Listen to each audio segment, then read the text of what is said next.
شنو هو أصغر دليل ممكن يحل أصعب جريمة؟ بصمة صبع؟ شعرة؟ ولا ممكن تكون مجرد عضة؟ اليوم غنعاود لكم قصة حقيقية وقعت في المغرب. قصة ديال بنت شابة تعرضت لأسوأ كابوس، ولكن خلات موراها دليل صغير، دليل مطبوع بأسنانها كان هو الخيط اللي جبد المجرم من الظلمة للضوء. هذه قصة الكوميسير الحمدي وقضية العضة اللي هزات مدينة طنجة. بقاو معنا. اسمع اش وقع. هاد القصة ماشي ديال الخيال، هذه قضية ديال بصح، وقعت في مدينة طنجة في خريف عام 1998. قصة بدات بجوج كلمات قالهم أب البوليسي: بنتي تغتصبات. في ذاك العام بالضبط نهار 20 في شهر سعود، مع ديك الجوج ونص ديال العشية، الكوميسير إبراهيم الحمدي رئيس الدائرة الخامسة في طنجة كان يلاه راجع المكتوب ديالو. كان نهار طويل والعيا باينه فيه. وصل البوليسيري في الباب قال ليه ما يدخل عندي حتى واحد الا كان شي حاجه ضروريه بزاف. كان باغي غير يتكا شويه ويراجع دوك الوراق والشهادات اللي كيتسناو توقيعه. هو يلاه بدا خدمته شويه، كيسمع الدقان في الباب. البوليسي كيستأذن باش يدخل. واحد السيد كيقول باللي بنته تعداو عليها. الكوميسير فكر واحد شويه وقال ليه دخلوا. ثواني من بعد دخل عنده واحد الراجل وجهه صفر ومخطوف، ومجرجر معاه بنت شابة عينيها حمر ومنفوخين بالبكاء. الراجل سميتو أحمد عروب، عمره 40 عام، ساكن تما في الحي. صوتو كان مبحاح بحال فيه غصة ديال الألم، وبدا كيرب في الكوميسير: عافاك سيدي، دير شي حاجة قبل ما يوقع ما كبر. فضلت نجي عندك ولا ندير شي حاجة ندم عليها؟ الكوميسير الحمدي كان معروف عليه الدقة والتركيز، كيسمع التفاصيل الصغيرة اللي حتى واحد ما كيديها فيها. تصنت للراجل مزيان وقال ليه: مزيان ملي جيتي عندنا، ولكن دابا خلي بنتك تهدر وانت ما تدخلش. البنت سميتها سميرة، عندها 17 عام، تلميذة كانت ديك الساعة غادية تقرا في قسم البكالوريا. كانت في واحد الحالة ما يتشاف فيها، الدموع شلال على خدودها، حشمانة ومخلوعة، حيث كان عليها تعاود داكشي اللي وقع ليها بالتفصيل قدام باها. جمعات الشجاعة اللي بقات ليها وبدات كتهضر بصوت كيتقطع: مشيت للمدرسة حيث كان أول نهار ديال القراية، خديت لا ليست ديال الكتوبة اللي خاصيني ورجعت للدار مع ديك 12. عطاتني ماما الفلوس باش نمشي نشريهم. سكتات واحد شوية باش ترجع النفس، والكوميسير كيتبع معها بانتباه كبير.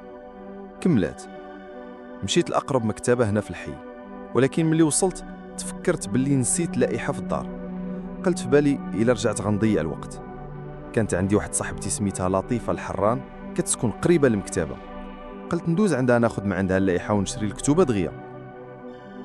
الكوميسير كان كيسمع عليها، ومرة كيرمي عينو على باها كيحاول يقرا في وجهه شي حاجة. الرجل كان بحال شي بركان على وشك ينفجر، الألم والحسرة باينين فيه. ومنين بعد؟ سول الكوميسير دنت. دقيت في باب دار صاحبتي، حل لي اخوها. سولته على لطيفة، قال لي راها في بيتها، ودخلني. انا يلا حطيت رجلي لداخل وهو يسد الباب بالساقطة. كان شاب ظريف، ما شكيت في والو، ولكن من بعد ما سد الباب قال لي باللي لطيفة والعائلة كلها مشاو لدار جدهم. هنا سميرة قلبها تزير عليها. بغيت نخرج هو يعرض عليا نشرب شي حاجة باردة، قلت ليه لا شكرا. ديك الساعة ملامحه تبدلات، عرفت راسي طحت في واحد الفخ. حاولت نهضر معاه باللطف باش يخليني نخرج، وعدتو نتلاقاه من بعد. قلت ليه راه والديا غيتقلقوا عليا الا تعطلت. الكوميسير ما قاطعهاش. البنت بدات كتبكي عاوتاني والمكتب غرق في الصمت. تهدنات شوية وكملات. ملي شافني ما بغيتش نرضخ ليه، جمع عليا بحال شي وحش مفترس، جرني لواحد البيت قال انها ديال اختو. قاومته ولكن كان كبر مني وصحيح، عطاني شي ضربات الكرشي وجرني من شعري ولحني فوق الناموسيه. كنت كنقاوم، في واحد اللحظه عضيته صدرو من جهه اليمين وخمشته في جنبو بضفاري. من بعد قالت باللي سخفات. فقت لقيت حوايجي مقطعين وحسيت براسي تغتصبت. هو كان واقف قبالتي، لملمت حوايجي وخرجت كنجري وهو تابعني كيحاول يعتذر. باها أحمد عروب كان مطبس راسو وكيسمع الكلام بنته اللي كينزل عليه بحال الصم. كملات سميرة: ملي كنت خارجة لحق عليا وقال لي ما كانش عرفني بنت، وقال لي مستعد يخطبني غير يتخرج، طلب مني ما نقولها لتا واحد. ملي رجعت للدار لقات والديها كيتسناوها على نار. حالتها كانت كتشرح كل شيء بلا هضره، وخا امها قالت ليها تمشي تغسل وتبدل، باها شد فيها كيف ما هي وجابها نيشان الكوميساريه. الكوميسير الحمدي كان كيسمع وكيخزن. الهضره ديال البنت كانت مسنسله وما فيهاش شي ثغره، التفاصيل كلها عطاتهم. ديك الساعه كان عليه ياخذ القرار الصح. اول حاجه دارها صيفط البنت مع واحد المساعد ديالو للطبيب الشرعي باش يفحصها ويعطيه تقرير مفصل على الجروح واثار الاغتصاب. ثاني حاجه عطى امر لجوج مفتشين يمشيو يجيبوا المتهم. ملي خوات الكوميساريه بقى الكوميسير بوحدو في مكتبو كيفكر. كان ميال يصدق البنت، ولكن خدمته علماتو باللي كل قضيه عندها جوج وجوه وما مكانش يحكم قبل ما يسمع للطرف الاخر. المفتشين مشاو للعنوان اللي عطاتهم سميرة، دقوا في الباب وحليهم شاب وسيم، طلبوا منه يرافقهم للكوميسارية بلا ما يعطيوه السبب. شاب ما قاومش ومشى معاهم بهدوء. دخلوه لواحد المكتب وقالوا له يتسنى. شويه من بعد رجعت سميرة وباها من عند الطبيب. كل شيء كان واجد دابا باش تبدا المرحله الثانيه من التحقيق. المفتشين اللي تكلفوا بالمتهم عبد الكريم الحران، طالب في مدرسه تكوين المعلمين، عمره 23 عام. لقاو فيه واحد الهدوء اللي كيستفز، كان كيجاوب على الاسئله بكل برود وثقه بحال لو القضيه ما كتعنيهش كاع. قال لهم باللي داك النهار ما خرجش من الدار، فاق معطل وحسن لحيته ودوش حيت كان خاصو يلتحق بالمركز مع الربعه ديال العشيه. نكر باللي استقبل شي واحد باللي سال اقواله، قرا المحضر ووقع عليه بنفس البرود. الكوميسير الحمدي كان داير خطه في باله يخلي المتهم يطيح في الفخ اللي كينسجو بيديه. من بعد ما وصلوا تقرير الطبيب، الكوميسير دخل غرفه التحقيق اللي فيها عبد الكريم. دخله ديال بصح، خبط الباب موراه باش يخلخلو. بلا مقدمات غوت عليه: حيد حوايجك. الشاب تردد شويه وحيد جاكيطه. الكوميسير عاود غوت: قلت لك حيد كل شيء.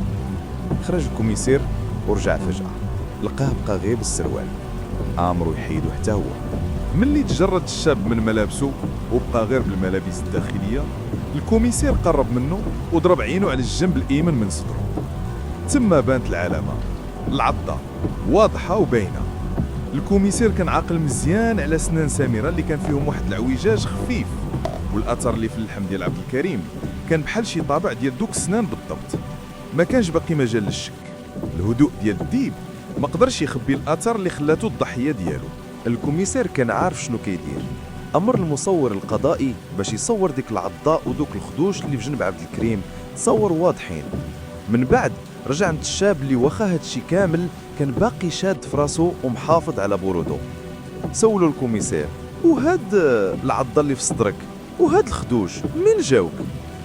كل بروده جاوبوا عبد الكريم: تضارب مع شي واحد الصباح في وسط المدينه، ولكن ما عطاه لا سميه لا دليل والو. هضره خاويه. في واحد القنت من المكتب الآلة الكاتبة ديال المفتش كانت خدامة طاك طاك طاك كتسجل كل كلمة كيقولها عبد الكريم في محضر جديد، محضر مستقل على الأول. ملي سالا عطاو لعبد الكريم المحضر الثاني، قراه بنفس الهدوء المستفز ووقع عليه. الكوميسير الحمدي كان متأكد في قلبه باللي ديت العضة ديال سميرة بصمة ديال أسنانها خلاتها في اللحم ديال مغتصبها وهي كتقاوم، ولكن القانون كيبغي الدليل الملموس، الدليل اللي ما فيه الشك. امر باش ياخذوا طبعه الاسنان سميره ويقارنوها مع التصاور. من بعد شي ساعه ونص ديال الترقب دخل عليهم خبير التصوير، كان هز معاه جوج تصاور كبار، وحده فيها تصويره ديال الفك الفوقاني ديال سنان سميره، والثانيه فيها تصويره مكبره ديال العضه اللي في صدر عبد الكريم.